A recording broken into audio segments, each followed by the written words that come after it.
नमस्कार, news room live देख रहे हैं आप और मैं आपके साथ रंजना रावत। बुलेटिन की शुरुआत बड़ी खबर के साथ करेंगे और भागलपुर से आपको खबर बता दें, जहां जमीन विवाद में दो पक्षों के बीच मारपीट हुई है जमकर और इस मामले में 4 लोग जख्मी बताए जा रहे हैं और इसे लेकर मारपीट में दो पक्षों के बीच मारपीट हुई, जिसके बाद 4 लोग घायल बताए जा रहे हैं और मारपीट के संबंध में दोनों पक्षों की ओर से स्थानीय थाने में आवेदन दिया गया है। पुलिस ने कार्रवाई करते हुए घटना में शामिल 4 लोगों को गिरफ्तार कर लिया है और मामले की जांच जारी है और मामले में शामिल अन्य लोगों की गिरफ्तारी के लिए कार्रवाई जारी है। आपको बता दें, ये पूरा मामला भागलपुर के नवगछिया स्थित बिहपुर थाना क्षेत्र के भ्रमरपुरा गांव का बताया जा रहा है।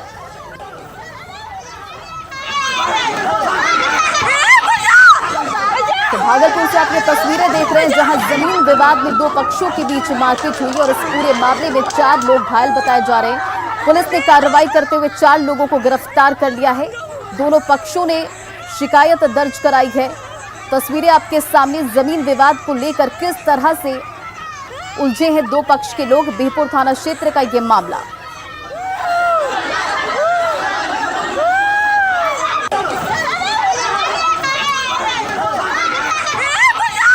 और अगली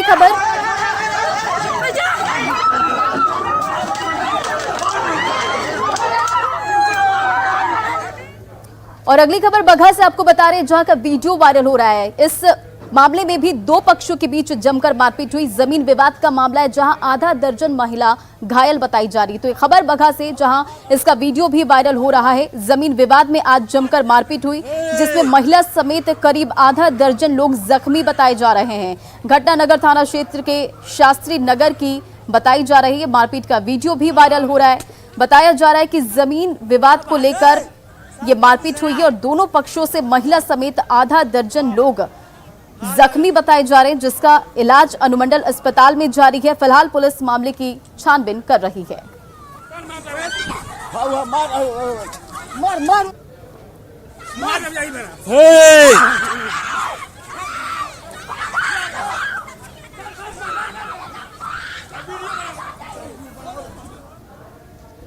रूस और यूक्रेन के बीच जारी जंग में कई छात्र फंसे हुए हैं। बिहार झारखंड के भी कई छात्र हैं जो वहां फंसे हुए हैं और इस बीच गया के भी एक गया निवासी धीरज सिंह की बेटी नेहा भी वहां फंसी हुई, जिन्होंने वतन वापसी की गुहार लगाई है।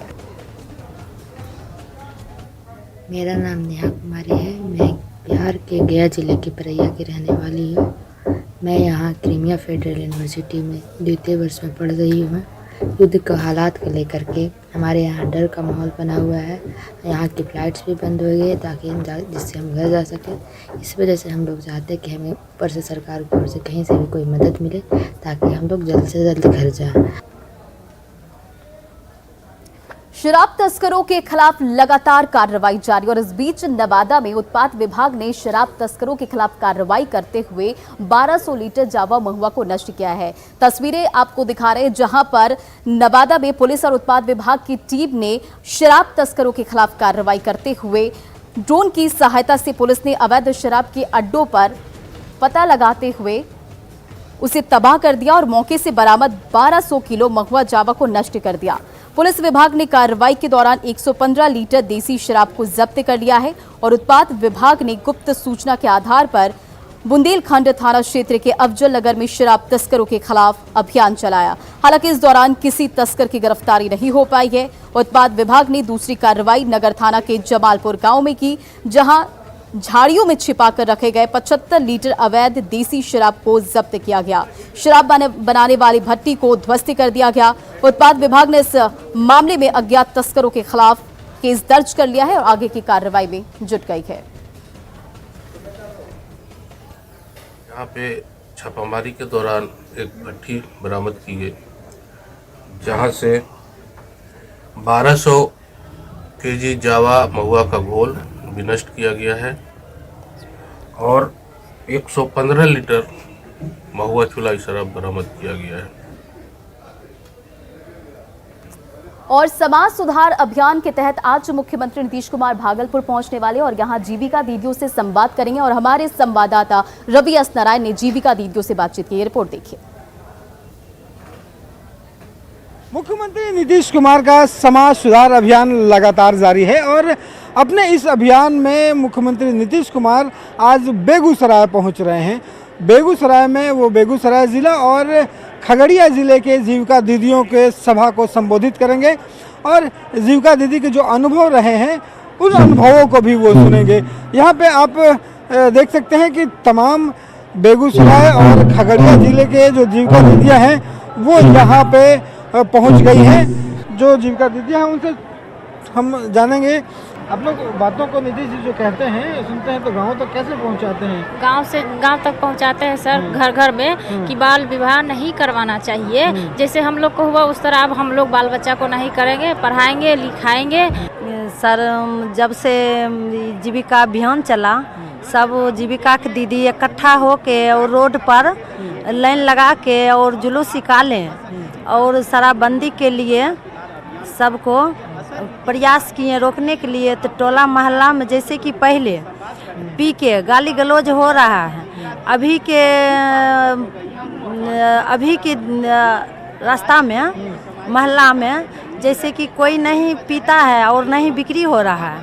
पहले हम लोग दिन दोपहर भी हमको पी पा के गाली गलौज करते थे, अब कहीं रात में भी निकलते हैं, रात भी हो जाता है तो कुछ नहीं, इसमें कोई नहीं करता है, अच्छे से घर आ जाते हैं। हाँ, तो ये एक बेहतर ज़रा है। देखिए और सबको जितने भी जीविका दीदियाँ हैं वो एक लिफलेट्स जो है वो उनके हाथों में दिया गया है जिसमें शराबबंदी, दहेज प्रथा, तमाम बातों को लेकर के जानकारियाँ दी गई हैं। और जिस ढंग से नीतीश कुमार ने जीविका दीदियों को प्रोत्साहित किया है और जिस ढंग से उस पर विश्वास जताया है और ये मजबूती से काम कर रही हैं। अच्छा एक बात बताइए कि नशा मुक्ति को लेकर के और शराबबंदी के तमाम चीज़ों को लेकर के कैसे अभियान चलाते हैं, कितनी मजबूती से? सबसे पहले मेरा नमस्कार सभी को, और हम धन्यवाद करना चाहते हैं नीतीश जी को जिन्होंने इतना बड़ा फैसला लिया कि मेरे समाज में जो भी शराब को लेकर के परेशानी होती थी उन पे उन्होंने ध्यान दिया और हम लोग भी उसमें साथ हुए कि नहीं ये बंद होना चाहिए। और अभी तो फिलहाल बहुत सुधार हुआ है पहले से, लेकिन अभी भी कुछ जगह ऐसी हैं जहाँ पे शराब की बिक्री हो रही है, तो इसको लेकर के भी मेरी सरकार और मेरे जो कानून है वो अपना काम कर रहे हैं। लेकिन हम यहाँ पे खास करके आए हैं कि जो ये मोदी जो नीतीश कुमार जी के द्वारा जो समाज सुधार आंदोलन अभियान चलाया जा रहा है उसको हम लोग सुन करके और अपने समाज में अपने ब्लॉक स्तर पे इस बात को रखते हैं। तो ये एक जिस ढंग से नीतीश कुमार ने मुहिम चलाई है और जीविका दीदियाँ बखूबी साथ दे रही हैं, गांव में पहुंचकर लोगों को समझा रही हैं, एक नया आंदोलन खड़ा कर रही है ताकि समाज सुधार का जो आंदोलन नीतीश कुमार ने चलाया है वो पूरी तरह से सफल हो सके। कैमरा पर्सन सुबोध के साथ रवि एस नारायण, न्यूज़ 18 बेगूसराय। इधर व्हाट्सएप पर आपत्तिजनक मैसेज को लेकर विवाद हुआ। गोपालगंज पुलिस ने हालांकि इस मामले में 2 लोगों को गिरफ्तार कर लिया। इलाके में पुलिस कैंप भी कर रही है। स्थिति अब सामान्य है और इस पूरे मामले में 4 लोगों को गिरफ्तार किया गया। तो यह खबर आपको बता रहे गोपालगंज से, जहां व्हाट्सएप ग्रुप में आपत्तिजनक मैसेज को लेकर विवाद के मामले में गोपालगंज पुलिस ने 2 लोगों को गिरफ्तार किया है और घटना के दूसरे दिन बलिवंत सागर बाजार में पुलिस कैंप कर रही है। हालांकि स्थिति अब सामान्य है। सदर एसडीपीओ ने बताया कि 2 लोगों का आपसी विवाद था जिसे लेकर मारपीट हुई, जिसमें 3 लोग घायल बताए जा रहे हैं। फायरिंग की बात नहीं है, 2 पक्ष के बीच आपसी ग्रामीण बात पे लेके वाद विवाद हुआ था। एक सरपंच हैं, उन्हीं से परिवार से हुआ था, जिस क्रम में 2 पक्षों बीच मारपीट की घटना घटी। फायरिंग नहीं हुई है। दोनों पक्षों से कुछ लोग गिरफ्तार किए गए हैं। और अगली खबर आपको कटिहार से बता दें, जहां जमीन को लेकर जंग जारी है। आदिवासी समाज के लोग और प्रशासन भिड़े हुए हैं। आदिवासी समाज के लोगों का कहना है कि भू माफिया को प्रशासन का संरक्षण मिल रहा है। आपको बताते चले कि बिहार के सीमांचल इलाकों में जमीन की बढ़ती कीमत को लेकर भू माफियाओं की नजर है और ऐसे में आदिवासी समाज के लोगों का आरोप है कि सरकार के संरक्षण में भू माफिया मूल निवासी समाज के लोगों की जमीन को निशाना बना रहे हैं। लेकिन अब ये लोग अपने पारंपरिक हथियार के साथ ऐसे हालात को चुनौती देने के लिए एकजुट होने लगे हैं। वहीं इस मामले में इनकी लड़ाई और धारदार बना रहे हैं। मूलवासी समाज के लोगों की माने तो वह लोग अपने आशियाना और खेत को बचाने के लिए किसी भी हद तक जा सकते हैं। वहीं डीएम ने कहा कि कोर्ट के आदेश तक कुछ जगह अतिक्रमण हटाने का काम किया गया है। भूमाफियाओं के आतंक से निपटने के लिए जिला प्रशासन पूरी तरह से तैयार है। जो गरीब आदिवासी, चाहे पिछड़ी जाति हो, दलित हो, उनको ज़मीन से जो खदेड़ा जा रहा है, हम लोग को ये खबर मिलता है और हम लोग प्रयास करते हैं कि आने वाला दिन में चाहे आदिवासी हो, चाहे गरीब तबके के जितने भी दलित या पिछड़ी जाति हो, हम लोग किसी को भी ज़मीन से बेदखल होने के लिए नहीं देंगे। हम चाहेंगे सीए के जरिए हम कोर्ट में केस करें, मुकदमा करें। यही हमारी जो है आज शांतिपूर्ण प्रदर्शन है और हम नाजायज नहीं है, हम मूल निवासी हैं। हम ही ने इन जंगलों को काट के अपना खून पसीना एक करके जोतने के लायक बनाया, इसलिए इस जमीन को हम जान दे देंगे लेकिन जमीन नहीं छोड़ेंगे किसी भी हालत में।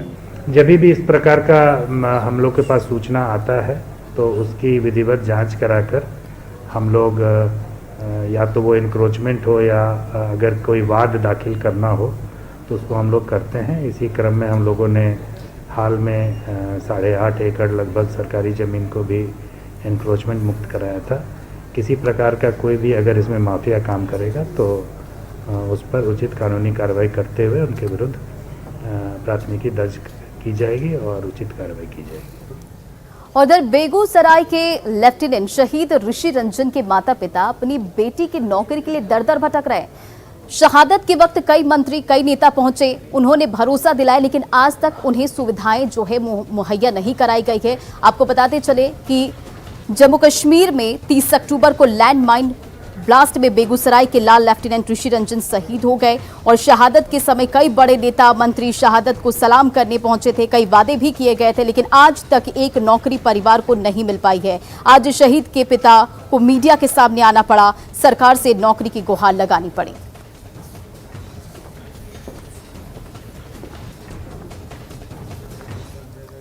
ना बेटा को जो दिए हैं क्षतिपूर्ति ना कोई विधायक कर सकते हैं, ना एमपी एमएलए कोई नहीं कर सकते हैं। धरती पर कोई नहीं इस चीज़ की क्षति की पूर्ति। और एक माँ पर क्या गुजर रहा ये एक माँ समझेगी।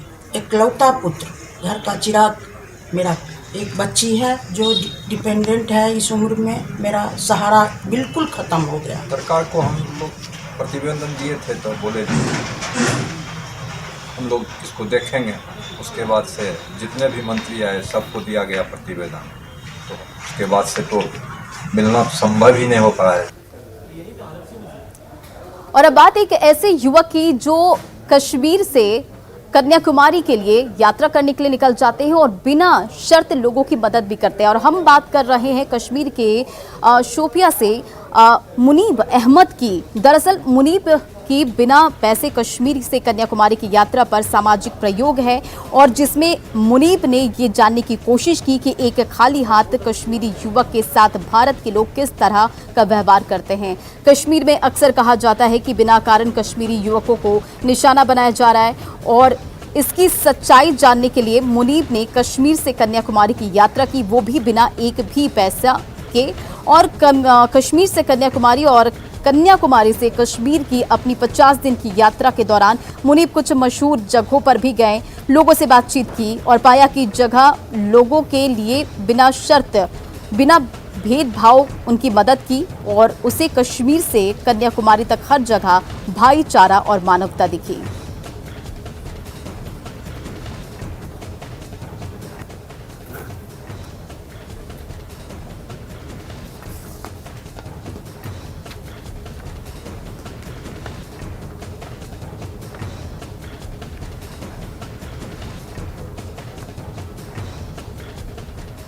और अगली खबर आपको भागलपुर से बता रहे, जहां 35 किसानों पर आपको बता दें कि सामूहिक रूप से उनकी पिटाई कर दी गई है। खबर भागलपुर से, जहां भागलपुर के नवगछिया में अपराधियों ने किसानों पर कहर बरपाया है और इस्माइलपुर के फुलकिया के अपराधी टुन्ना यादव और उनके गुर्गों ने रंगदारी नहीं देने पर 35 किसानों की सामूहिक रूप से पिटाई कर दी।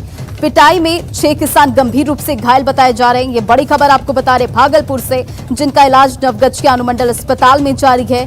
किसानों का कहना है कि टुन्ना यादव प्रति बीघा 15,000 रुपए की रंगदारी मांगता है और रंगदारी नहीं देने पर उनकी पिटाई की जाती है। और अपराधियों ने किसानों को हथियार के बल पर लाठी डंडे से पीटा है। और इस मामले में किसान महेंद्र मंडल ने लिखित बयान के आधार पर इस्माइलपुर थाने में प्राथमिकी भी दर्ज कराई है। प्राथमिकी में टुन्ना यादव, कारीलाल यादव, लालू यादव समेत कई अपराधियों के नाम हैं। जो लगा रंगदारी मांगता है कि देना पड़ेगा। क्यों? मतलब क्रिमिनल है, हमको दीजिए जबरदस्ती, देना ही पड़ेगा, नहीं तो मार देंगे। ये कहाँ पे मारपीट हुआ है? मैंने चला क्या दिया रहा पे। कितने लोग घायल होंगे? इसमें तो बहुत है सर, और तो वही है उसी पार में 30-35 आदमी को मारे। परवल का रंगदारी मांगने ना। कितने लोग घायल होंगे? 5-6 आदमी। 5 आदमी। कहाँ के रहने वाले जो घायल हैं? पहुँचा तो गाँव में है खुर्किया, लेकिन ये लोग बस गए होगा।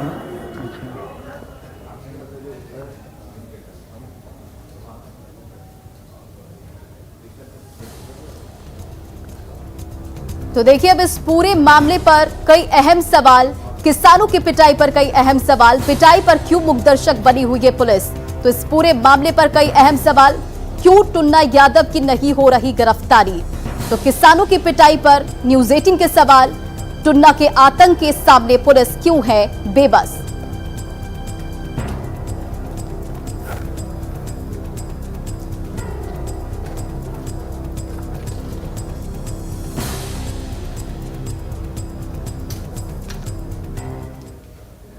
और खबर अब रामगढ़ से, जहां की आबादी को अब जर्जर सड़क पर नहीं चलना पड़ेगा। आपको बता दें कि पतरातू प्रखंड के भदीनी नगर की 10 पंचायतों की आबादी को अब जर्जर सड़क पर नहीं चलना पड़ेगा। 98 करोड़ की लागत से मतकमा चौक से रांची के चुट्टू पालू NH 33 तक 25 किलोमीटर लंबी सड़क निर्माण को कैबिनेट की मंजूरी मिल गई है। जर्जर और गड्ढे युक्त सड़क से लोग को इस रास्ते से आने जाने में काफी परेशानी होती थी, जिसे न्यूज़ 18 ने भी प्रमुखता से दिखाया था। सड़क बनने के बाद सब्जी उत्पादन के प्रमुख केंद्र भदानी नगर में 20 गांवों के किसान अब उपज को सीधे रांची के बाजार तक ले जा सकेंगे। साथ ही इलाके के विकास की भी उम्मीद जताई जा रही है।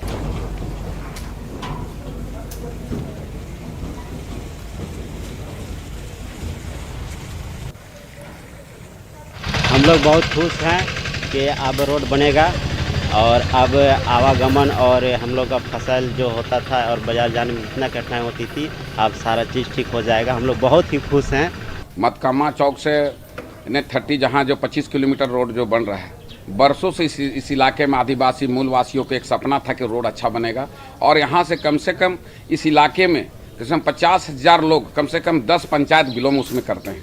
और इस रोड को बनने से काफ़ी सुविधा सब लोगों को मिलेगा। मैं बहुत खुश हूँ कि ये रोड, क्योंकि मैंने वहाँ के लोगों से वादा किया था चुनाव के पहले भी, और चुनाव के बाद लोग काफ़ी चिंता जाहिर कर रहे थे, उधर जाना आना मुश्किल हो जाता था हमारे लिए, और लोग भी कई बार काफ़ी नाराज़गी जताते थे। और हमने लोगों से ये वादा किया था कि जब तक ये रोड पास नहीं होगा तब तक हम यहाँ पे मुंह नहीं दिखाएंगे। तो अब मुझे खुशी है कि मैं उस एरिया में अब लोगों के बीच जा सकती हूँ। और इधर लोहरदग्गा में पुलिस और सुरक्षा बलों का लगातार सर्च ऑपरेशन जारी है और अब तक का सबसे बड़ा हथियार का जखीरा बरामद किया गया है, जिसे नक्सलियों ने बुलबुल के जंगल में छिपा कर रखा था। रिपोर्ट देखिए। लोहरदग्गा में मिला हथियारों का सबसे बड़ा जखीरा।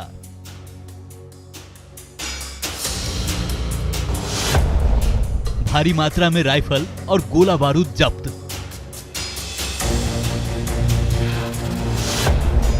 बुलबुल के जंगलों में नक्सलियों ने छिपाए थे हथियार। हथियार के इस जखीरे को देखिए, आंखें फटी की फटी रह जाएंगी। लातेहार में पुलिस के सर्च ऑपरेशन के दौरान कोई 1-2 नहीं 20 राइफल बरामद हुई। खुद गिन लीजिए, 1, 2, 3, 4, 5, 6, 7, 8, 9, 10, 11, 12, 13, 14, 15, 16, 17, 18, 19, 20। ये अब तक का सबसे बड़ा हथियारों का जखीरा है जिसे पुलिस ने जब्त किया है, जिसमें 303, 3 टिफिन राइफल के साथ साथ सेमी ऑटोमेटिक राइफल, इंसास और LMG तक शामिल है। यही नहीं, इन हथियारों के साथ साथ भारी मात्रा में गोली भी बरामद हुआ है।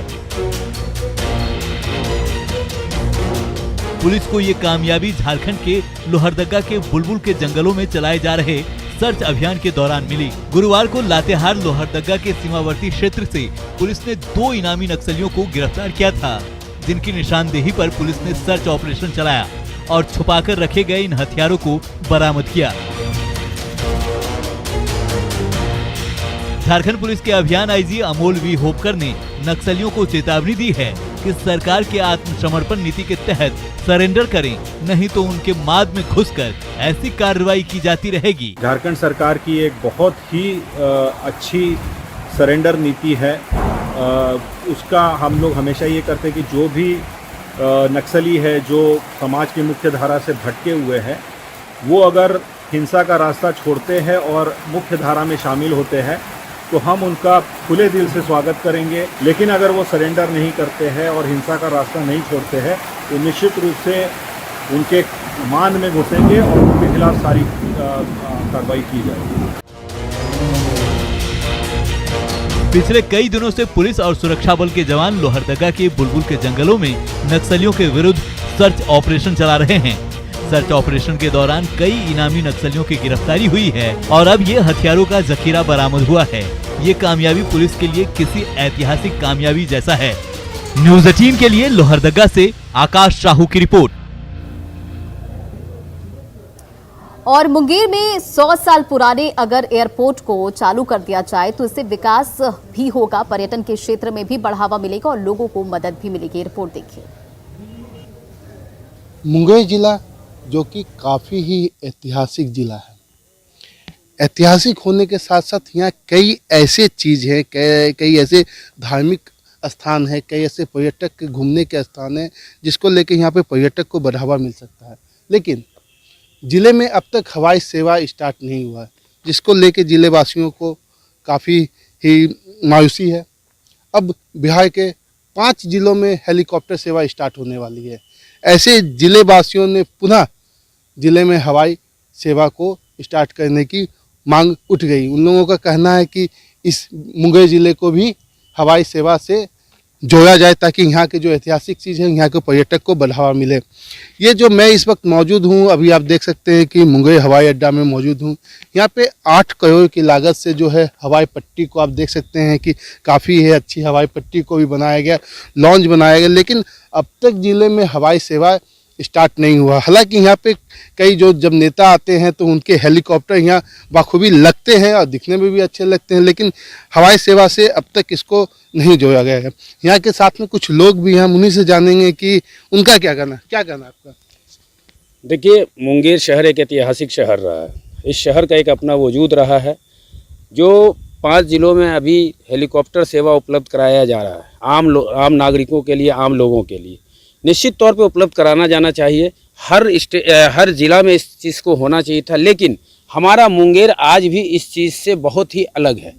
मुंगेर का ये बहुत ही पुराना और सटीक मांग है कि मुंगेर को हवाई सेवा से जोड़ना चाहिए, क्योंकि मुंगेर का जो विकास होना चाहिए था वो विकास हुआ नहीं। अगर ये हवाई सेवा से ये जुड़ जाता है तो मुंगेर के आर्थिक विकास, सामाजिक विकास के साथ साथ यहाँ के लोगों का जीवन स्तर भी ऊँचा उठेगा।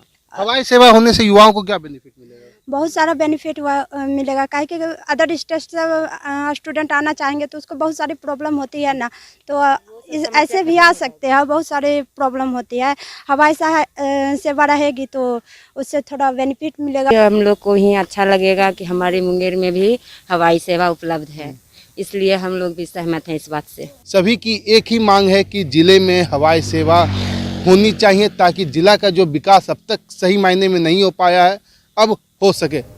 अरुण शर्मा, न्यूज़ 18 मुंगेर। और फिलहाल इस बुलेटिन में इतना ही। बने रहे आप न्यूज़ 18 बिहार झारखंड के साथ।